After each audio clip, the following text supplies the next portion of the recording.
नमस्कार, हमारा उत्तर प्रदेश देख रहे हैं आप और मैं हूं आपके साथ गौरव राजेंद्र। बुलेटिन की शुरुआत करते हैं। महाकुंभ में स्नान के लिए 5 फरवरी को प्रयागराज आ रहे प्रधानमंत्री नरेंद्र मोदी के प्रोटोकॉल में बदलाव हो गया है। पीएम मोदी के कार्यक्रम को बेहद छोटा कर दिया गया है। पीएम मोदी अब केवल 1 घंटा ही प्रयागराज में रहेंगे। इस दौरान वे केवल संगम स्नान और गंगा पूजन करेंगे और इसके अलावा पहले से तय किए गए सभी कार्यक्रम नहीं होंगे। वहीं प्रधानमंत्री के कार्यक्रम को देखते हुए उनकी टीम ने सोमवार को रिहर्सल भी किया।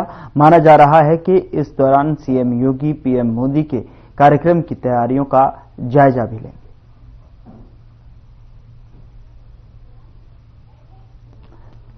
महाकुंभ आ रहे प्रधानमंत्री नरेंद्र मोदी, प्रोटोकॉल में बदलाव किया गया है। जिस तरीके से पहले के तय सभी कार्यक्रम को रद्द कर सिर्फ जो है अब प्रधानमंत्री नरेंद्र मोदी प्रयागराज में 1 घंटा ही रुकेंगे, तो सभी प्रोटोकॉल को चेंज कर दिया गया है और उनकी टीम ने, एसपी जी ने वहां रिहर्सल भी किया और साथ ही साथ प्रधानमंत्री नरेंद्र मोदी के साथ जो है सीएम योगी पहले जो है सभी कार्यक्रम का जायजा भी लेंगे।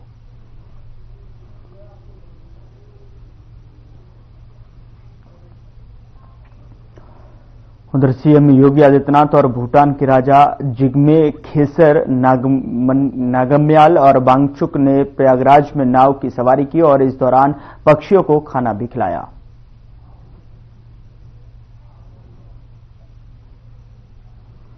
पक्षियों को खाना खिलाया।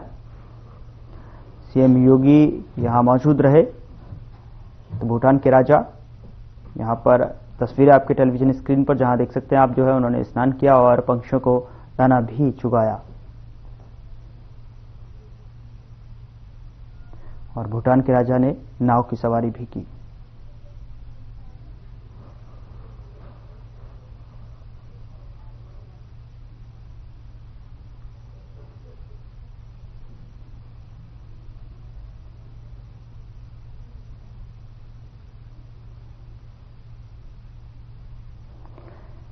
पक्षियों को दाना भी चुगाया और साथ ही आप देख सकते हैं विधिवत पूजा अर्चना भी की है और नाव में उन्होंने भ्रमण भी किया है। भूटान के राजा ने नाव की सवारी की और सीएम योगी के साथ में विधिवत पूजा अर्चना भी की। संगम में डुबकी लगाने के साथ ही पक्षियों को दाना भी चुगाया।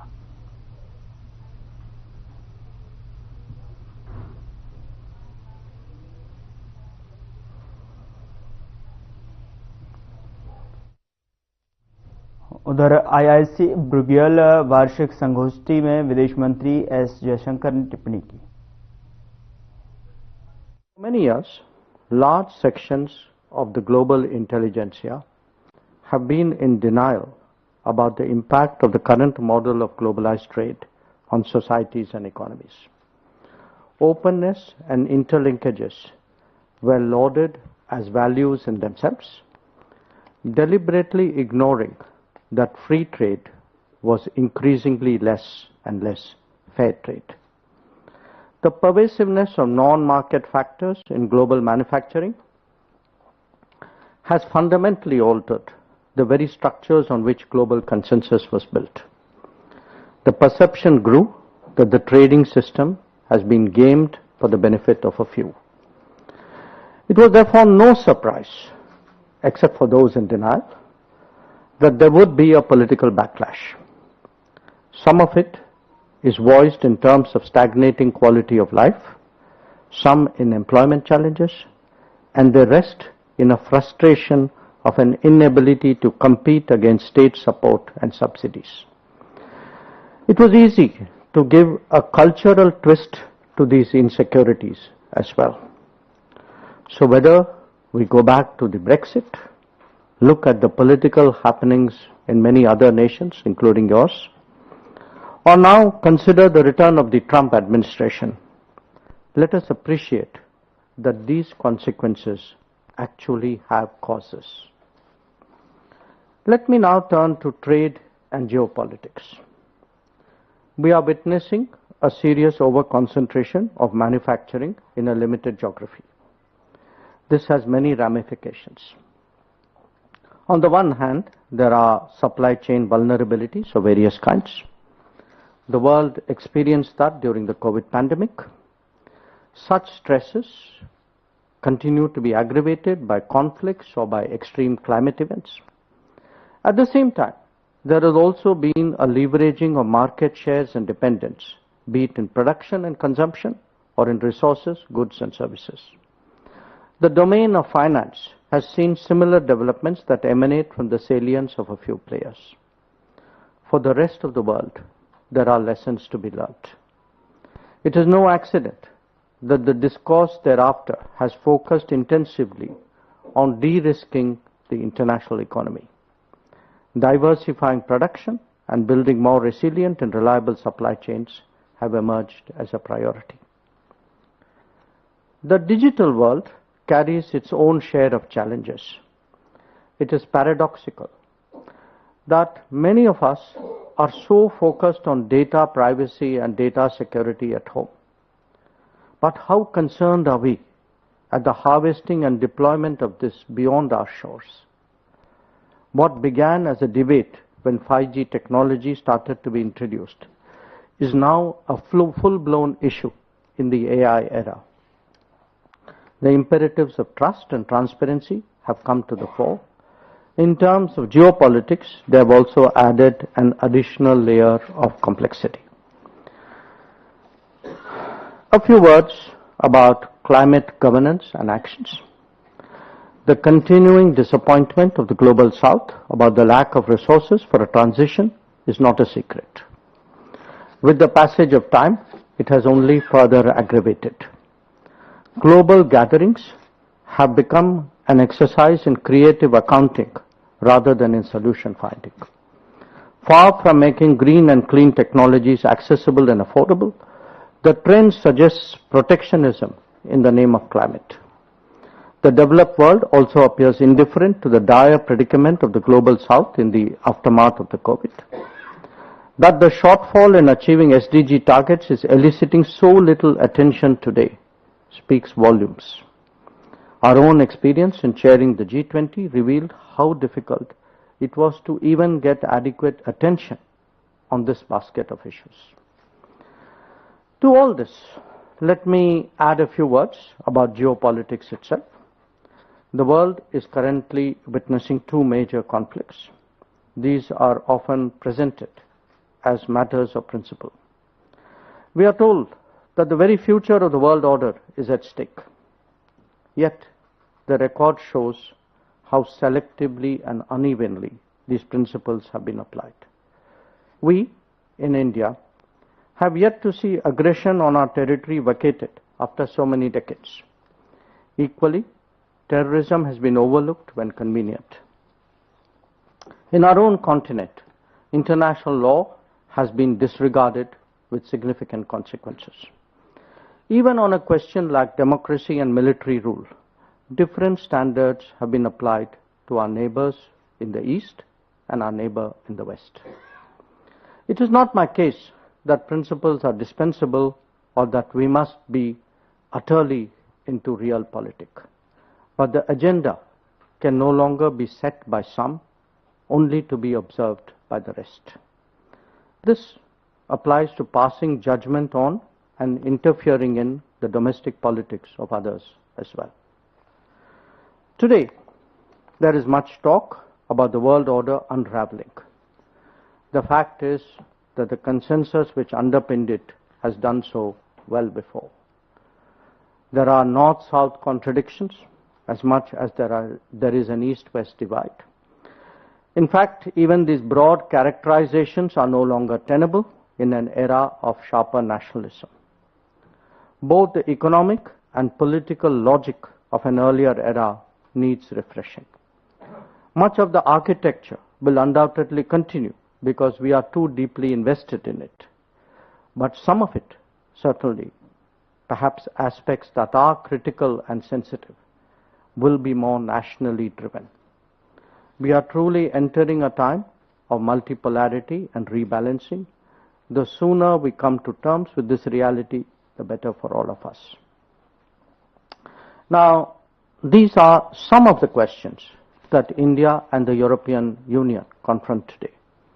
It is important that as we reflect on appropriate policies and responses, there is a quest for convergence as well as an honesty in conversations. We clearly have common interests and shared values. There may be some differences on priorities and specifics, but what binds us is a sentiment much stronger.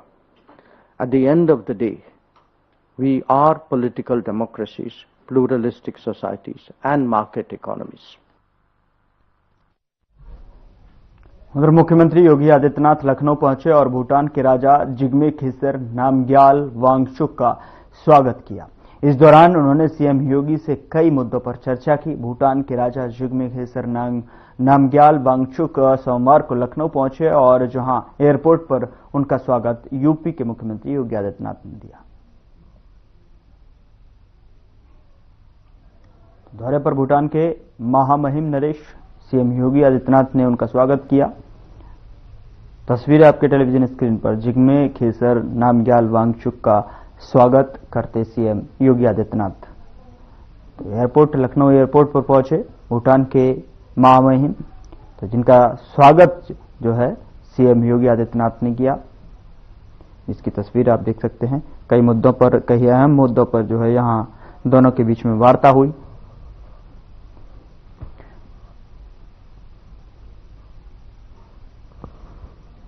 Jigme Khesar Namgyal Wangchuck का स्वागत CM Yogi Adityanath ने किया। Lucknow airport पर यह स्वागत किया गया। जब भूटान के महामहिम नरेश जो है लखनऊ एयरपोर्ट पर पहुंचे तो उनके स्वागत में सीएम योगी आदित्यनाथ पहुंचे और जिग्मे खेसर नामग्याल वांगचुक का स्वागत किया।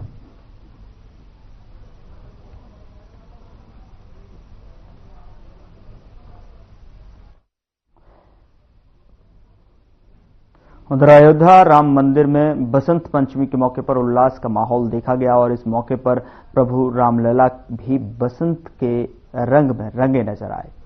राम जन्मभूमि मंदिर में रामलला ने भक्तों को पीताम्बरी वस्त्र में भक्तों को दर्शन दिए और इस मौके पर अयोध्या में भक्तों की भारी भीड़ देखी गई। उत्तर प्रदेश के अयोध्या में बसंत का रंग अलग ही अंदाज में दिखा। वसंत पंचमी के अवसर पर जो है पावन पर्व पर आज पूरी श्रद्धा और भक्तिभाव से प्रभु रामलला का विशेष श्रृंगार किया गया। उत्सव के अवसर पर प्रभु रामलला को पीले रंग के रेशमी वस्त्र धारण कराए गए। भक्तों ने रंग उत्सव की शुरुआत करते हुए प्रभु को रंग अर्पित किए और जिससे मंदिर परिसर भक्तिमय वातावरण में रंग गया। पीताम्बरी वस्त्र में प्रभु रामलला को शोभा देखते हुए ही बन रही थी। वसंत ऋतु के आगमन के साथ ही अब प्रभु रामलला के वस्त्र में भी बदलाव कर दिया है। वसंत पंचमी को सर्दी के खत्म होने और गर्मी के आगमन पर्व के तौर पर देखा जाता है। श्री राम जन्मभूमि तीर्थ क्षेत्र की ओर से जानकारी दी गई कि अब प्रभु रामलला को हल्के रेशमी और सूती वस्त्र धारण कराए जाएंगे।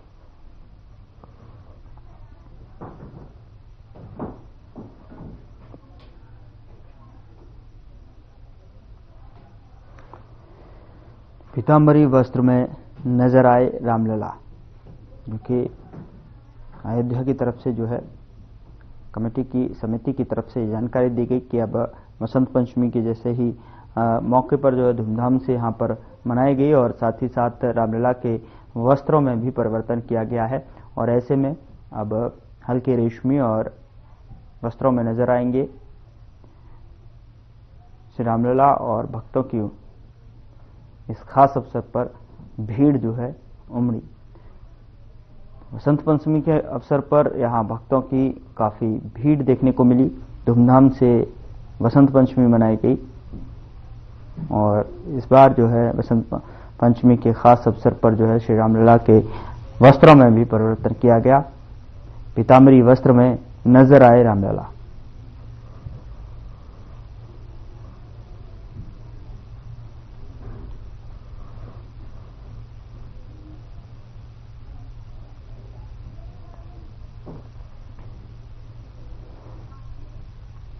बसंत पंचमी के पावन पर्व पर हमारे चैनल हेड ब्रजमोहन सिंह रघुवंशी ने पंडित जी से खास चर्चा की, जिसमें बसंत पंचमी के महत्व को लेकर बातचीत हुई। इस खास चर्चा में पंडित जी ने क्या कुछ कहा, आइए आपको सुनाते हैं। आज बसंत पंचमी का एक पावन पर्व है और इस पावन पर्व पे आप समझते हैं कि आखिरकार मां सरस्वती जी को हम उनकी वंदना करते हैं और उनसे आशीर्वाद लेते हैं। और इसी अवसर पे आज हमारे साथ मौजूद हैं पंडित जी। आपका बहुत बहुत स्वागत है और आपका बहुत धन्यवाद कि आपने हमें समय दिया। हम खासतौर से आज के विषय में जानना चाह रहे हैं कि बसंत पंचमी को लेकर के तमाम तरीके की लोग बात करते हैं। कोई कहता है ये सरस्वती जी का जन्म दिवस है, कोई कहता है ऋतु जो जब बदलती है तो उसको बसंत जब आती है तो उसके लिए होता है। कुछ प्रदेशों में इसको बसंत पंचमी को माना जाता है कि उनके लिए एक नया वर्ष शुरू है। हम अपने दर्शकों को चाहते हैं आपके माध्यम से पता लग सके आखिरकार बसंत पंचमी की क्या अहमियत है, क्या भूमिका है, वो हमारे दर्शकों को बताएं। देखिए, सबसे पहले तो साधना चैनल के माध्यम से जो लोग भी हमें देख रहे हैं सबको सादर प्रणाम है मेरा। मैं श्याम जी मिश्रा। बसंत पंचमी मां सरस्वती का और विद्यादायिनी कहा जाता है। वीणा और वाणी ये दोनों ही मंत्र मुग्ध कर देता है, वाणी और वीणा। और बसंत पंचमी, बसंत का आगमन। अब अभी से ही आप देखेंगे कि पतझड़ का ये समय आ जाता है और बसंत का आगमन आज से हम लोग के बीच अपना ये। तो बसंत पंचमी में मां सरस्वती की पूजा की जाती है और बहुत सारे हम लोग जैसे बचपन में भी स्कूल में अपना पूजा करते थे श्रद्धा भाव से, और आज भी पूजा होता है। और वही बसंत पंचमी एक खासतौर से कोई मंत्र ऐसा या कुछ ऐसा आप बता सके जो लोग आज अपने जो कुछ लोग, क्योंकि आजकल क्या है लोगों को हर चीज का एक स्वरूप चाहिए, कि प्रैक्टिकल स्वरूप चाहिए कि आज बसंत पंचमी के दिन हम क्या पहने, पीले कपड़े पहने, कुछ लोग कहते हैं सरस्वती जी की पूजा करें। तो कोई खास मंत्र है, कुछ ऐसा बताइए जिससे लोगों को इसका फल मिल सके। वस्त्र के ऊपर तो हालांकि देखिए सबसे प्रिय वस्त्र मां सरस्वती के लिए वही श्वेत है, सफेद और पीला भी आप बन सकते हैं। और एक छोटा सा वंदना है माता सरस्वती का, वो या कुंदेन्दु तुषार हार धवला, या शुभ्र वस्त्रांत वृता, या वीणा वरदंड मंडित करा, या श्वेत पद्मासना, या ब्रह्माच्युत शंकर प्रभृतिभिर्देवैः सदा वंदिता, सा मां पातु सरस्वती भगवती निःशेष जाड्यापहा। ये मां सरस्वती का हम लोग बचपन से ही ये याद है, छोटा सा ये वंदना। धन्यवाद पंडित जी हमसे बातचीत करने के लिए। तो ये थे धर्माचार्य और पंडित जी जिन्होंने आज बसंत पंचमी के शुभ अवसर पे आप सबको कुछ ऐसी बातें बताई जिसका अगर आप इसको कहीं ना कहीं ग्रहण करते हैं तो निश्चित रूप से आने वाले समय में, भविष्य में और आपके जीवन में सिर्फ सफलता ही। आदरणीय पीएम मोदी ने कहा कि ये मेरा सौभाग्य है कि मैं जकार्ता के मुरुगन मंदिर के महाकुंभ अभिषेकम जैसे पुण्य कार्य का हिस्सा बन रहा हूं। उन्होंने कहा कि मैं शारीरिक रूप से भले ही जकार्ता से सैकड़ों किलोमीटर दूर हूं, लेकिन मेरा मन इस आयोजन में उतना ही करीब है जितना भारत इंडोनेशिया के आपसी रिश्ते हैं। President Prabowo, Murugan temple trust के chairman Pa Hashim, managing trustee doctor Kobalan, dignitaries, Tamil Nadu और इंडोनेशिया के पुजारी एवं आचार्यगण, इंडियन डायस्पोरा के सदस्य, इस पावन अवसर का हिस्सा बनने वाले इंडोनेशिया और अन्य देशों के सभी साथी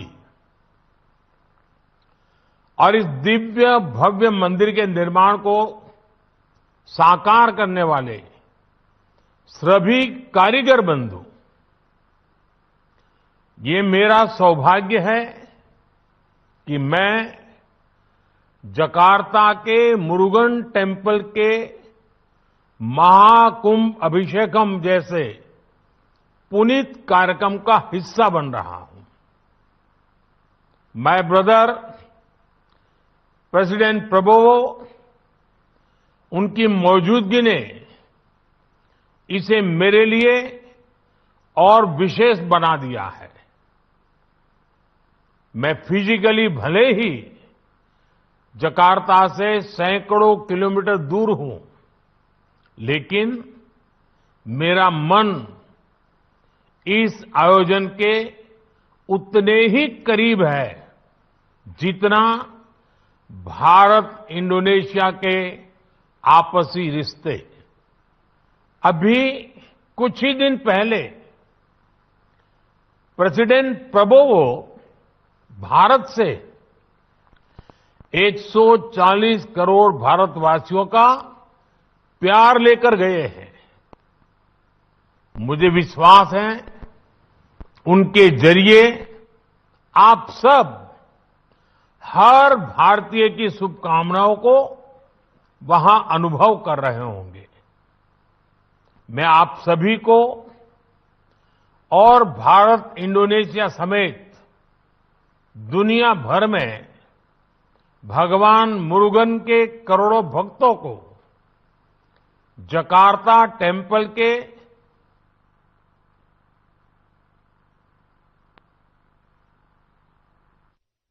उधर प्रयागराज पहुंचे श्री रविशंकर ने कहा कि हम प्रयागराज में हैं। केंद्र और यूपी सरकार की तरफ से सभी व्यवस्थाएं काफी सुचारू रूप से की गई हैं। लाखों भक्त यहां अपनी भक्ति, अपनी पूजा कर रहे हैं। यहां दोनों सरकार और प्रशासन धर्म की रक्षा कर रही हैं। मैं सीएम योगी आदित्यनाथ को बधाई देता हूं। उनकी निष्ठा और कड़ी मेहनत की वजह से ये काम सुचारू रूप से हो सका है। इतनी सुचारू रूप से सब व्यवस्था की गई है। लाखों करोड़ों श्रद्धालु यहाँ आके अपनी भक्ति, अपनी पूजा, अपना पाठ कर रहे हैं। एकता में विविधता और विविधता में एकता का ये प्रत्यक्ष दर्शन है, यहाँ का निदर्शन है। और केंद्र सरकार और उत्तर प्रदेश प्रशासन के द्वारा बहुत सुचारू व्यवस्था की गई है सबके लिए।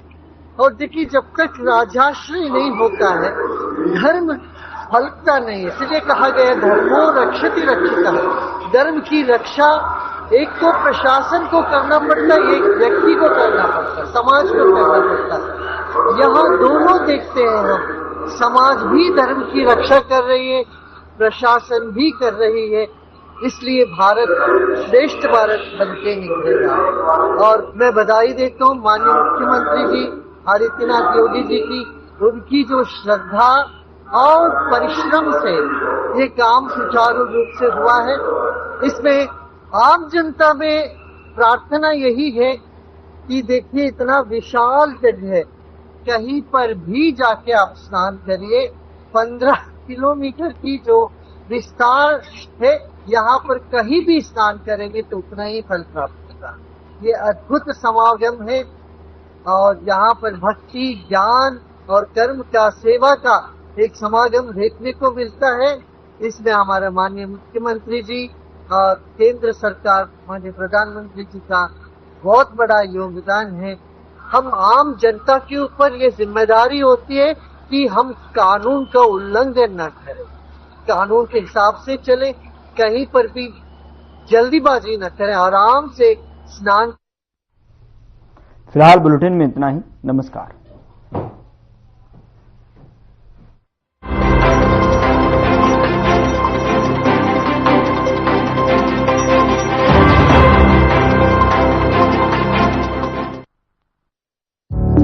Through constant innovation, the group